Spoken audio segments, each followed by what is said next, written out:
she was there. She was, I did a few for mom. I don't know if you know Laura Kirk. She was a tall black lady. I have 4 sisters, 3 brothers.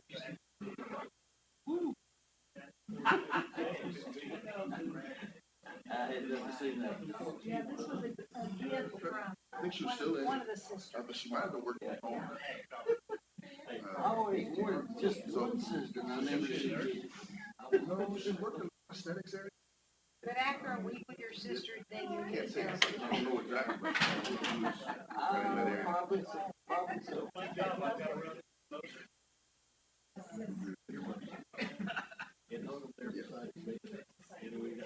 she did that. Now she's enjoying herself. He's a good guy. For the second time.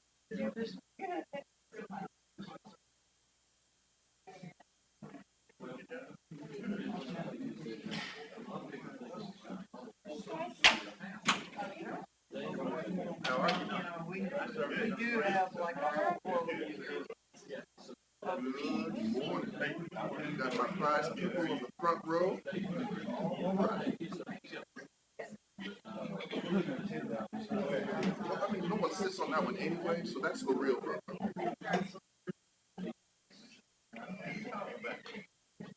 My dad used to tell the story of my church building here.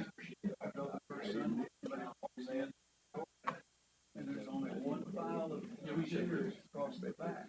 That's all there is. So when they sit down and they fill up the row, automatically moves everybody forward, and another row pops. That's great. Yes, that's pretty much. It's just one of those dreams. Oh yeah, but I mean, I imagine the space saver when everyone's gone, just pull everything back. People come in late, they always gotta.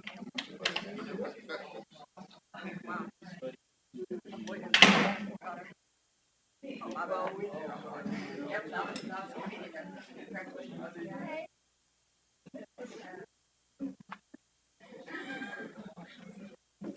Good morning, everyone. We are at the hour of 9 o'clock and 2 minutes. We're going to go ahead and get started with Bible class. We're picking up in James chapter 3.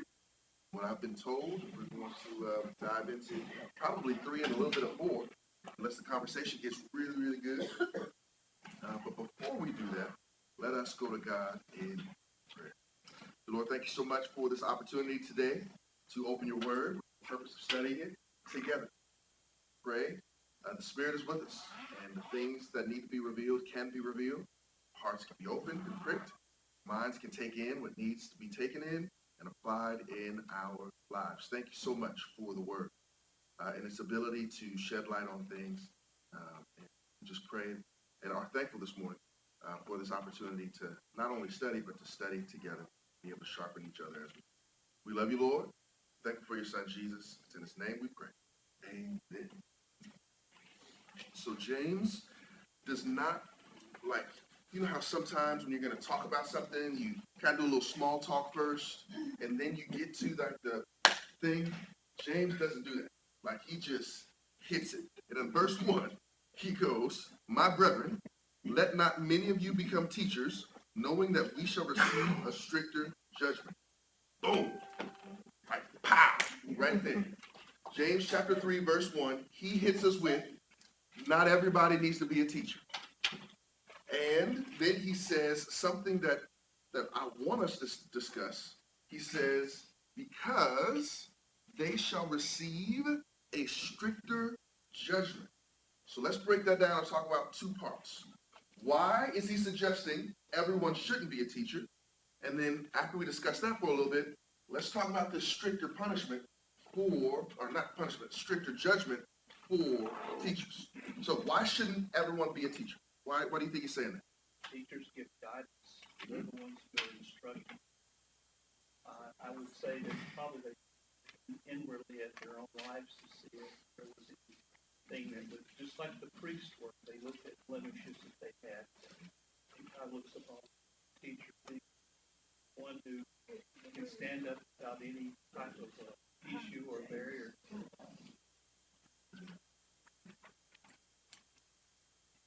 Why else? Because, like, I'm standing up here teaching, like, and I'm like, okay, Should I be worried? Like, why shouldn't everyone in the church, why is he saying some of y'all don't need to do this?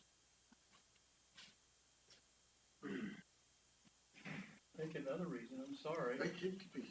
is that they should be knowledgeable. They should be giving any kind of false teaching doctrine that's contrary to what is the truth. Right. I won't say. There's an I word you might have said that I just didn't pick up on. Starts with an I, ends with influence. that is really important. Anyone want to talk about teachers and their influence and how that can be great or dangerous? Absolutely. It can build up a church or it can wreck it. And the caution here is not everyone needs to be a teacher. And then he says there's going to be a more strict judgment for those who take on this role. And I don't think he's saying, nobody needs to be a teacher, but I think he's saying you need to understand if you're going to be in a role that has influence, you need to make sure your life is as right as it can be. Because once you have that influence, you have the ability to make someone feel great. You have the ability to make someone feel horrible. You have the ability to build up their faith or wreck it. I understand that as a teacher, if it is found out that I'm abusing my wife and children, that will have an impact on several people's faith. It shouldn't. People's faith should be between them and God, but I understand that in this role, the influence that I have, it can have an effect. It has nothing to do with what I'm saying. It has everything to do with what I'm living and I'm doing. And the stricter judgment is going because I live in a glass house. I've got to understand that. I understood that as a teacher in the secular world. There was, once upon a time, Sherry and I had just gotten married. We were in Memphis. We were in a different city, like 1,000,000 miles away from Henderson. In Memphis, walking through a giant mall. So even if someone happened to be in Memphis, what are the odds that they would be in the mall and in the same store as my wife and I? And there's a little store called Spencer's, right? It's got little knick-knack things that young married couples might just be interested in. Just leave it there, okay? And we're in there walking around, giggling and looking at things, and all of a sudden I hear, Mr. Kurt! Mr. Kurt! Is that you? And I thought, when I turn around, it's a student in my second period English class. He's looking at me, I'm looking at him. He's looking at me, I'm looking at him. What are you doing in here? He said, no, what are you doing in here? Right? And that's a funny situation, but that just shows how influential and how we have to be extremely aware of where we are, what we're doing, how we're doing it. When I go to a restaurant, just because I know what the appearance of alcohol could do, even though I know scripturally, right, there's nothing saying don't do it, I know that it could wreck someone's faith if they saw me with a glass of anything alcoholic. And so I don't even drink water out of the goblets, right? I said, bring me a cup. I want a regular cup. I don't need the fancy. I don't want anyone to think anything because I understand what can happen if someone thinks they see something and they start talking. Being a teacher carries responsibility. And not only is the judgment more strict with the spiritual sense, but it's strict amongst us. There are things that you wouldn't mind seeing the person on the pew next to you do that you would mind seeing me do, or you would mind seeing Danny. And that's something that we understand going into this role, but he is pointing out, if you are not willing to live in a glass house as a teacher, this ain't for you. This is not for you. And it's not necessarily saying you're a bad person.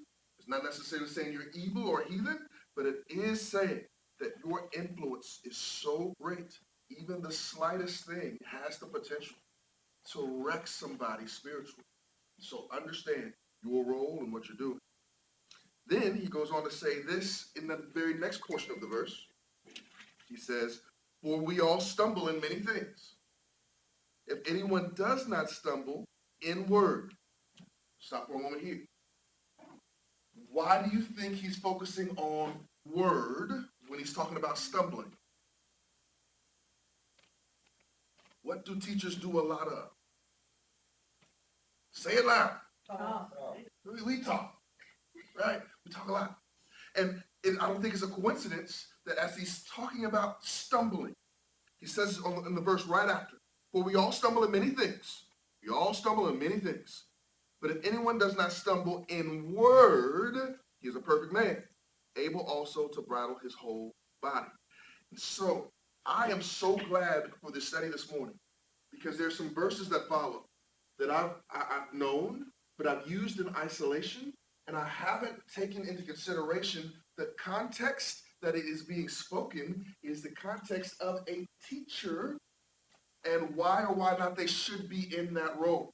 And it's because we do a lot of this, and we have to be able to discern what's good to say, when it's good to say, how it's good to say, where it's good to say. We've got to be able to discern all of those things, because the tongue can run away with us.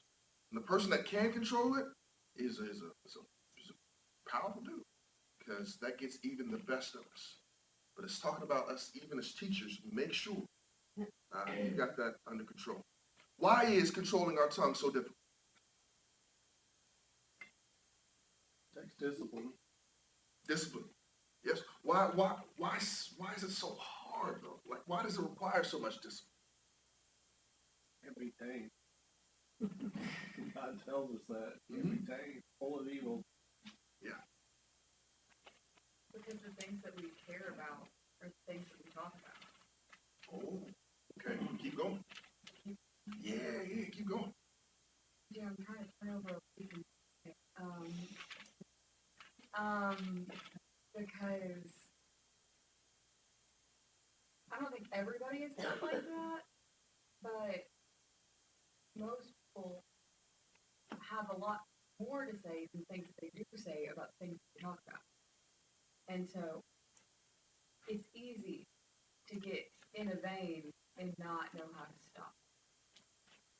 TJ, my line of work in mediation, I'm looking for specific things, and what people say and the quotes that they use can have such a devastating effect on people. Sometimes we use them as a form of threat. Sometimes we use them as a form of discrimination. There's a lot of different things that words can say, and legally you can be held accountable for what you say. So communication and the words that we use. My mother, used to use this nursery rhyme, and she said, always know that words will never hurt you. And the rhyme goes, sticks and stones may hurt bones, words may never hurt me. Well, words can hurt you. And that just emphasizes to us to be strong, vigilant against it. And they're very powerful. Right. When you're angry, how do you communicate your anger? Usually. Words, and then we flip the table, right? But it's usually words first. When we're frustrated, how do we communicate? Words. Our tongue is the communicator of our feeling and whatever emotion is upon us in that moment. Are we usually able to control the emotions we feel? We just feel them. Now, do we have the ability to control how we communicate them? Yes. And is that hard? Yes. That's so hard. And so that is part of the difficulty with taming the tongue. Yes, sir. It's just like pulling behind this woman blocking traffic, and I'm in a hurry, And I said, woman, move it or lose it. I get up close. She said, Brother Walker, how you doing? I said, not too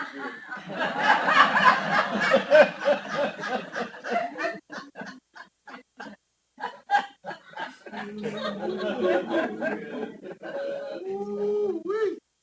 Man, hey, there's nothing like that feeling. When you've been recognized and called out, and yes, for sure. Whew. Oh man, that's when you go forward the next Sunday and you just, Lord, I'm sorry. You know what happens. But that's how we communicate what we're feeling, the emotion. And when we speak from that emotion, is it usually good? Rarely, rarely good. But on another side, as a teacher, is it important that I know what I'm talking about spiritually? And how dangerous is it for me to speak on things that I'm not certain about? Maybe I feel a certain way. And so I teach that from this position. Is that dangerous? Yes. It's incredibly dangerous. Because again, I am human. But when you take on the role of a teacher, the people receiving that information, they're giving you access to their hearts and minds, and they're willing to take what you got to say.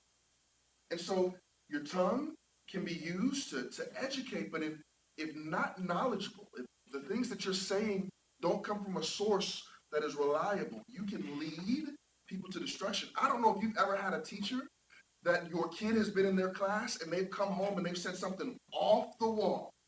And you go, where'd you hear that? My teacher said it. She said, what? And now you got a problem because they're teaching something outside of what you're trying to teach, and they've got influence on your baby. And that's huge. And I imagine God's thinking the same thing as he's looking at all of us. He talks about sheep in wolf's clothing and how maybe they've come in and they're sharing things contrary to what he's trying to teach. It can lead to some tough things. In verse 3, it says, indeed, we put bits in horses. What's a bit? Thing going in the mouth. Okay. I don't know what word other than that they may obey us, and we turn their whole body. So you put that piece of wood, it's got things on the side, and you pull, and it turns one way or the other, correct? It's metal. Yeah. Metal. It's metal. It's not wood. It's metal. That just sounds neat. Piece of It's a brow. You have to control the. okay. Yeah, if it was wood, they slobber on it all the time. Like rubber, maybe? Also, like, Metal. A bit used to work animals with a two-piece that swiveled in it, cloud tongue. Yeah. That's how cruel The tongue goes in. you could clamp. Not anymore. Not anymore. Back in the old days, those animals were scared to death. I'm going. Woo. Wow, okay. I have heard stubborn as a mule. I just can't imagine a piece of metal between my teeth all day long. Okay. Thank you for correcting me on the wood piece. I would have said that somewhere else and looked real great. Look at also the ships. Although they are so large and are driven by fierce winds, they are turned by a very small rudder wherever the pilot desires. Even so, the tongue is a little member and it boasts big things. So he compares the tongue to two other small, comparatively, items, the bit and the rudder, and how they both control these large things, or things that are much larger than they are. And he says, see how great a forest a little fire kindles. Tongue is a fire, world of iniquity. The tongue is so set among our members that it defiles the whole body and it sets on fire the force of nature. and it's set on fire by hell. Do you think James thinks this is a big deal? You think this is a big deal to James? I think he couldn't use any stronger words than the words that he's using right now, that it is so important for us to have discipline, use discernment, and control the tongue. He says it has the ability to wreck the body, the whole body. It's like fire kindles the whole force, and it burns it all to the ground. I think he believes this is a huge deal, especially now in the context of a teacher not being wise with what he's saying, how she's saying it. That is so important for us to understand that the tongue can do a whole lot of harm. Look at verse 7. For every kind of beast and bird, of reptile and creature of the sea is tamed and has been tamed by mankind. But no man can tame the tongue. It is unruly, it is evil, and it is full of deadly poison. Do y'all really think he thinks this is a big deal?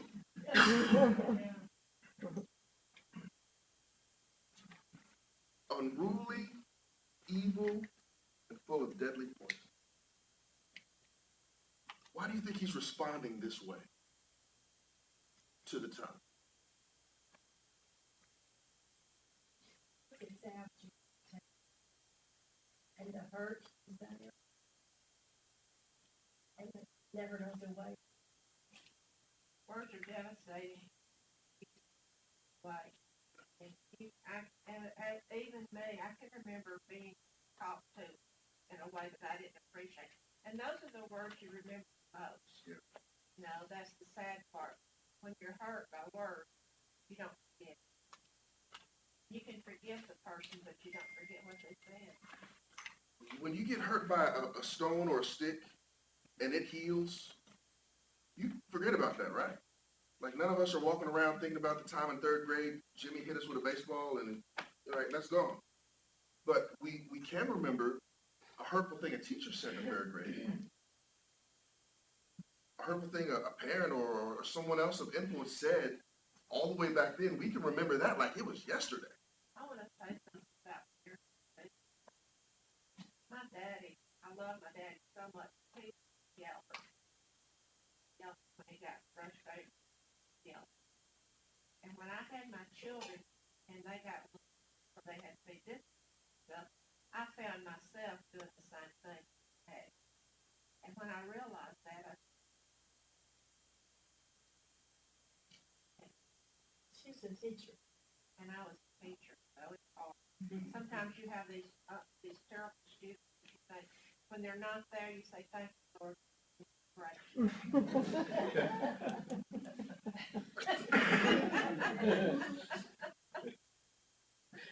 But I had some doozies. I know. But here's the thing with those kids, they're never sick. No.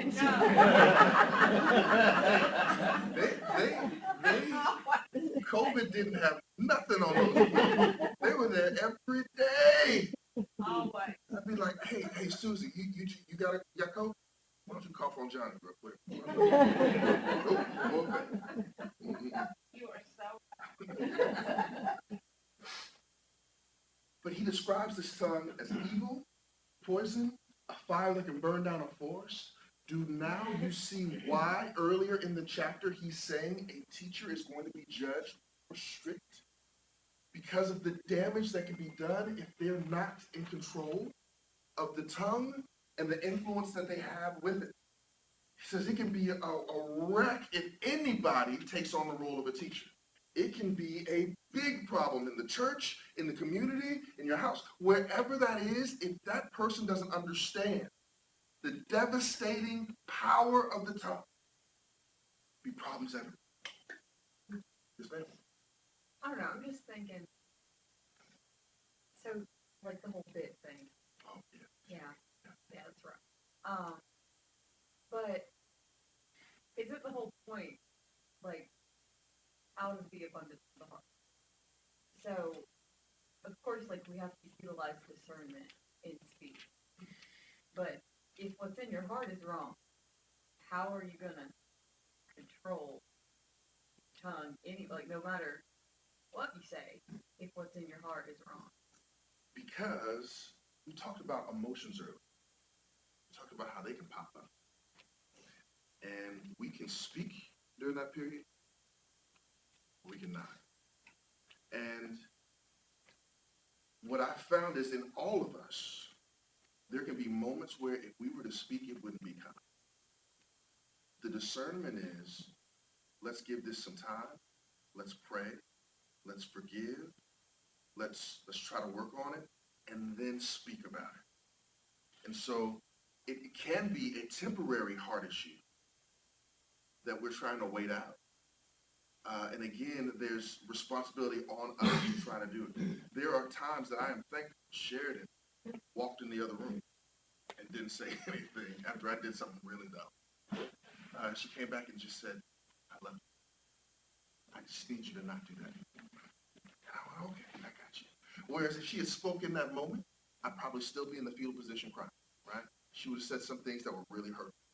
And so, yes, there are some people who have a heart issue and they got to work on that. There are others that are just caught up in emotion, and for them, they've got to have that bit. Yes, sir. You know, we need to be extremely careful to make statements at the moment, rash statements. For example, in the Old Testament, Rachel said, give me children or else I die. God gave her children, she died. Just an example of it. Yeah. But it's so, in that moment, we want to communicate that feeling that we have, and it feels right. I don't know if you guys have ever had anger issues. In that moment, when you were angry, it feels right. It feels good. You feel justified. No, I'm going to say it. I'm going to get it out. And you get it out, and you see the fire that you set ablaze, and there's no pulling that back. And you just have to learn and try to do better the next time. But teachers, though, once they get to this role, have to have learned that lesson. This is not the place to learn that lesson too many times. Now, again, he goes on to say, we all struggle. We all have issues that we're all going to say oops from time to time. But it can't be a thing where we are continually setting the fire ablaze and then going, oops, sorry, guys. We'll try to take that back.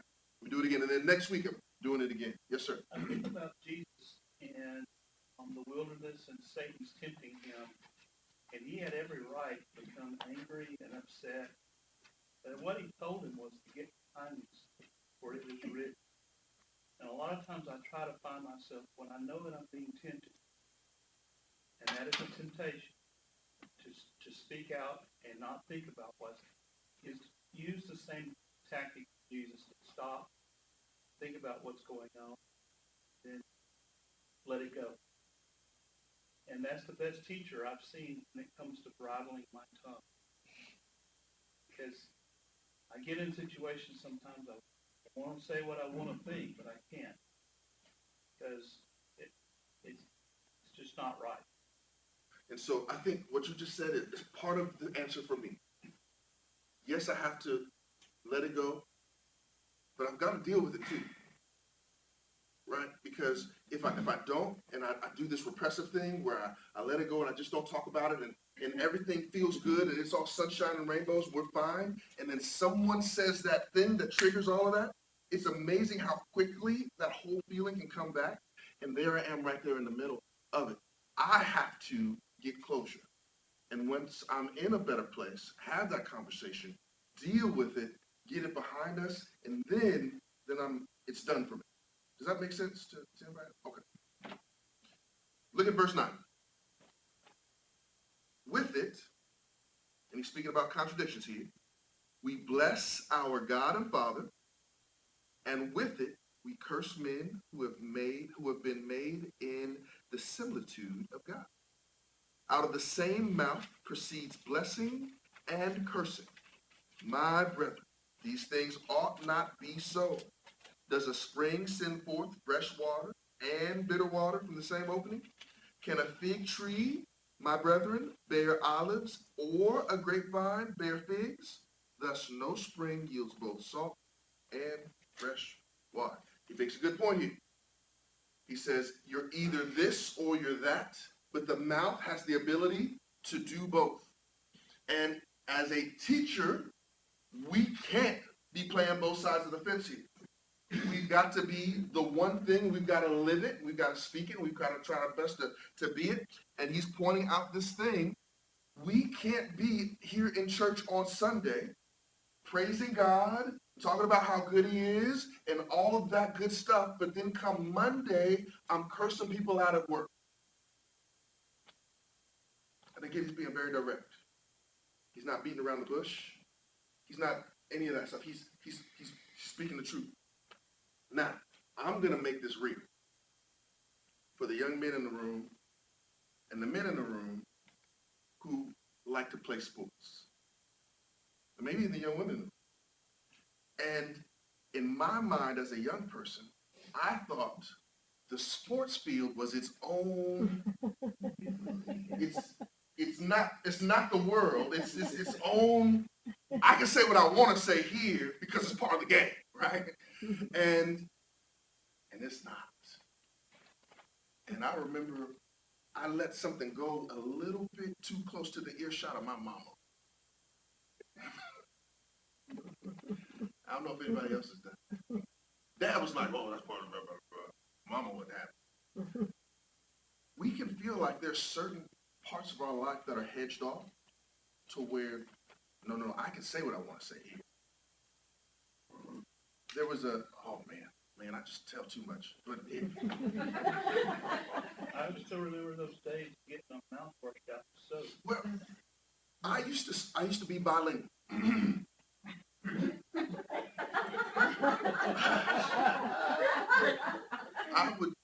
I was able to speak Black Memphis, and then I could speak job interview.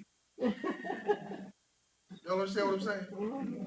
There was a language that I spoke when I was back home with my friends and my cousins, and then there was another that I would speak when I got pulled over by the police. And here's the thing, no matter how you try to separate, it bleeds over. And so I used to let the N word fly a lot, right? It's just part of our thing. And here I am teaching. And they come over the intercom and they say, Mr. Kirk, have you gotten your grades in yet? And I went, oh, I haven't done my grades. And so I rush back to my computer. I'm trying to get my grades in. And I tell the kids, hey, y'all just sit and just don't hurt each other for a little bit. I got to get these grades in. And I'm trying to get them in.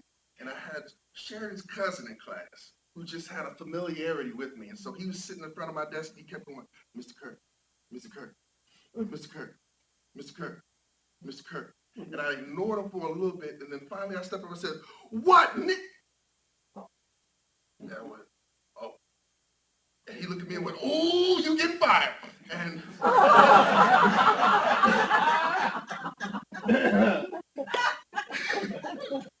and I knew at that point, oh, I can't try to have this duality. I can't live in this way where I think it's okay to speak this way here and it's okay to speak this way here. It's all in here and it will come out. And I can't be the person that speaks this way here on Sunday and then this way here because all of it is still in here. And it's calling on us, especially as teachers, literally and spiritually, to be mindful that we have an obligation to be one way in our words all the time. And that is God's way because of the influence and how we represent not only ourselves, the church, kingdom as a whole. Y'all don't tell nobody that story. I'll add this onto that, TJ, that same scenario is in your home and in public too. Absolutely. You know, like, can't relate to being the teacher aspect. Like we've all left church, got in the car, around family and children and gone home. That duality doesn't work well in the home either. especially for the kids that see the hypocrisy. Yeah. It's really tough for them.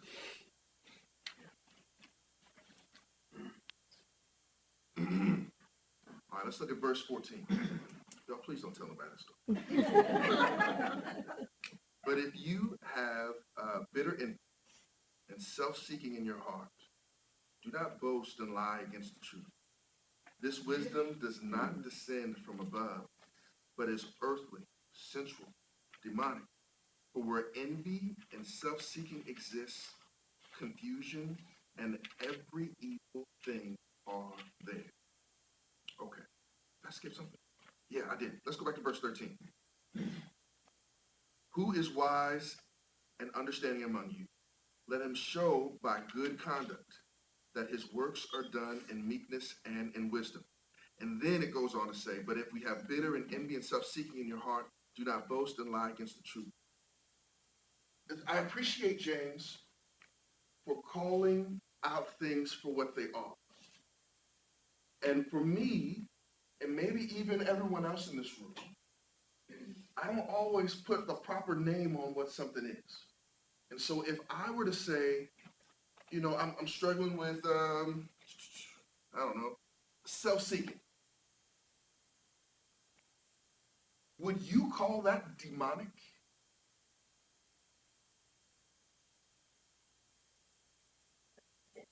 Would you call that demonic?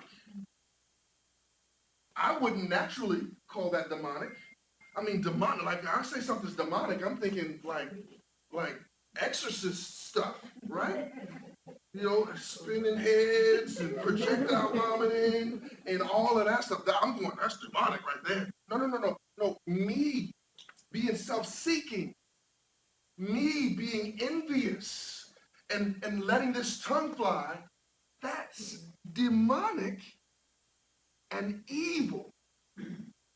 And when you put it like that, you go, oh, I need to do something about it.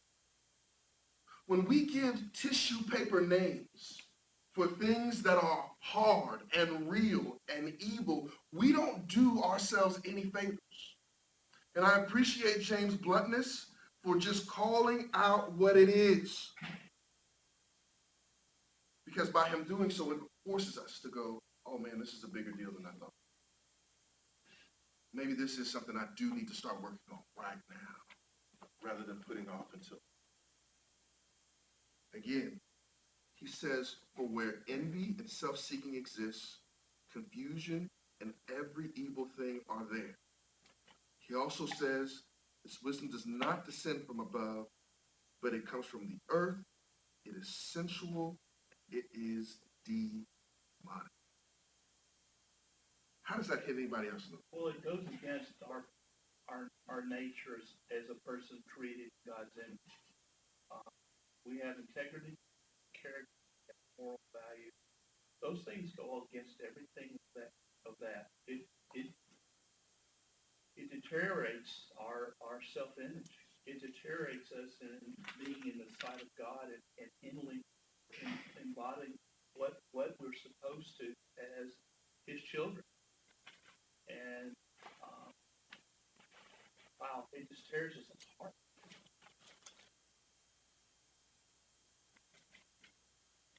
You know, the world raises us, you know, we were raised by parents. The world shows you that ambition and your idea of self be what you have or who you surround yourself with. So the gains one would get from monetary purposes, you know, monetary jobs, you make a lot of money, a lot of that, depending upon where you're coming from and what your goal is. You know, if your goal is a big bank account, a lot of times you get the ones around you, you lose track of your child of God. Right. And even in that, and it's incredible that we landed here because it's going to tie in so closely to the sermon today. But even the person that is thinking, oh, I've got to prove myself and I am self-seeking and I've got to get this bank account so I can take care of my family. The last thing they're thinking is demonic or evil. It's the last thing that they're thinking. And wake-up calls are necessary for us to go, this is what it is. Teacher, you got to do something. There's nothing wrong with working hard. There's nothing wrong with having a job that pays a lot. What's wrong is the mindset going into those things and saying, this is what I have to be to find value and worth. That's the issue. It's about me providing rather than reliance and dependence. And that's where we get things messed up. And that's why that wisdom that he talks about in that verse is so backwards. Look at verse 17. But the wisdom that is from above is first pure, then peaceable, gentle, willing to yield. Ooh, willing to yield. Ooh. Full of mercy and good fruits, without partiality and without hypocrisy. Now the fruit of righteousness is sown in peace by those who make peace. Contrasting these two frames of wisdom. One wisdom that says it's about me, the other that says it's about others. And he's saying the one that says it's about others is first pure, and it's peaceable, and it's gentleness, all of these things. But the one that clearly stood out to me is willing to yield to somebody else. And you yield when you have the right of way. You are right, and you could stand your ground, and you could make it about you and say, this is mine, and this is what I want. You could do all that, but you still yield and allow somebody else's will, allow somebody else's way. You allow someone else to lead. And that takes a mature, big person to be able to do that consistently. Because the way that we were raised by this world says, it's about me. It's about that phrase, pulling myself up by my own bootstraps. People use that all the time as if it's a good thing. It's about what I did. I didn't have any help. No one did anything for me. I made it out the mud. All of those things are there, but this wisdom is holy wisdom. Yes, ma'am. I think that not just in the world that we can talk this way, but even in congregations, I've often thought when it comes to matters of unity versus disunity. I've honestly believed we've preached Philippians a little bit more, certain passages, and this one right here, nobody wants to yield because they think they're giving into wrong. Right. Very often that backbone is the wrong. Right. That's a tough one. That certainly is, and that's also why having strong elders is so important. And I've been in congregations. I don't know if you guys have been in congregations without elders, and it's just brothers meetings. Man, that's rough. But having those who are wise, steady, and are willing to do these things that lead for unity more so than disunity. A lot of those conflicts when they arise. Again, yes, sir. I was going to say that on the one hand, as we read this passage, obviously there's a lot of warning about, it's pretty clear, and it kind of makes us want to go, I'll just keep my mouth shut there. Right. But that's not the point. The point is that if we communicate what is of the Spirit and not demonic, then just think of peace and the forgiveness and the encouragement we could all do. So it's not about keeping our mouth shut. It's about getting our heart, our mind, and our mouth all in harmony. It's just a little different way to put it. Yes, that is a fantastic point, and I want to take that and go another step. He doesn't say, I don't know. He doesn't say stuff. He says discernment. He says wisdom. He says control. I hear a lot of folks say, I'm getting off social media. And that's fine. I say, for myself, I'm not getting off social media because social media in the hands of a Christian is a really good thing. And a lot of good things can come from it. And so I'm going to use my words there to show this wisdom that others need to receive and need to get out of out of their life. We could say, you know, if the tongue is such a bad thing, then I'm going to cut it off. And then therefore, I don't have to worry about anything anymore. And, you know, Jesus even said, you know, if your tongue is going to chop it off. But here he's asking us to just strive to get control. And it's easier to just say, well, I won't talk anymore. It's more beneficial for sure if we get the control and we're able to say the good things, the righteous things, the holy things. That can bless others. What you say, man? Amen, sister. Amen. It is 9:45, and we completed chapter 3. We'll pick up in chapter 4 next week. Thank you guys so much. Great class.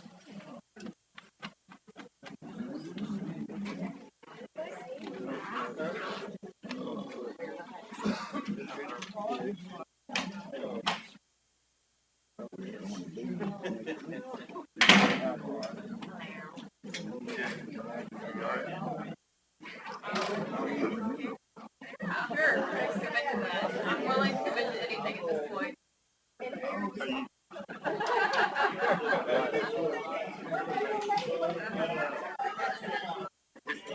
Morning, Dave. How are you?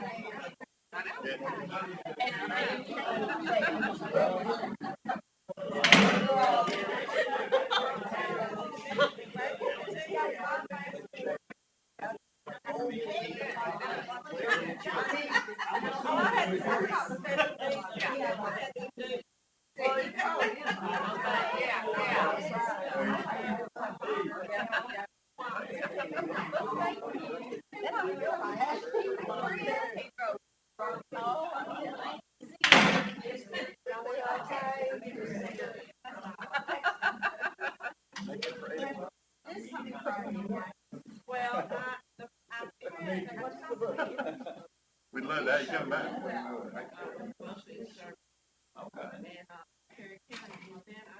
Baby's bringing them.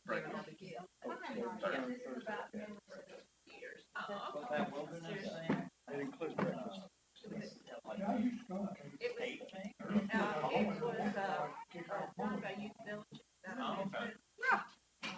Well,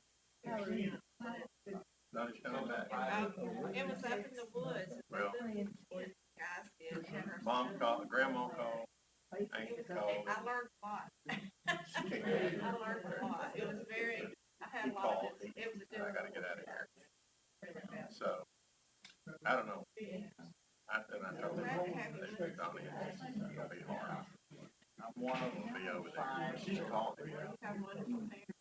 And she'll call him, and then she'll block him. And I don't know if she's hiding it or not, but That's because you they just had can't one. go, you can't see. Yeah. That's right. So our goal is to And I go. heard you Get got her, that. I heard you got that. we're gonna recover. That was a wonderful thing, wasn't it? Well, Asheville is a halfway house. They do have jobs sometimes. I mean, this depends on what level they're at. But they had a really big facility down here. Anyway, we'll see how that goes. So you wanna ride that to St. Louis, I'll take you. I'm not convinced on it. So we'll see how that goes. Yes, sir. Oh, God. Apparently I'm living with it now, so.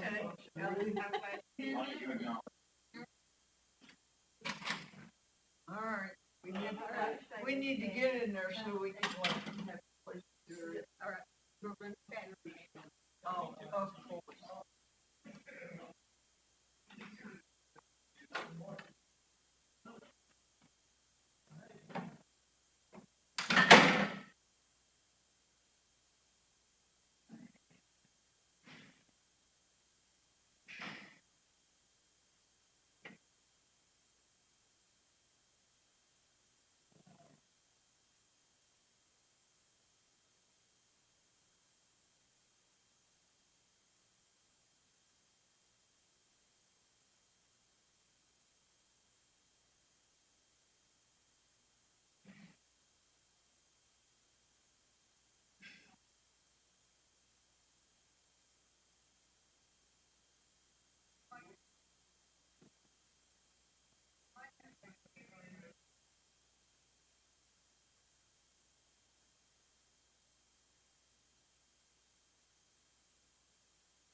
it.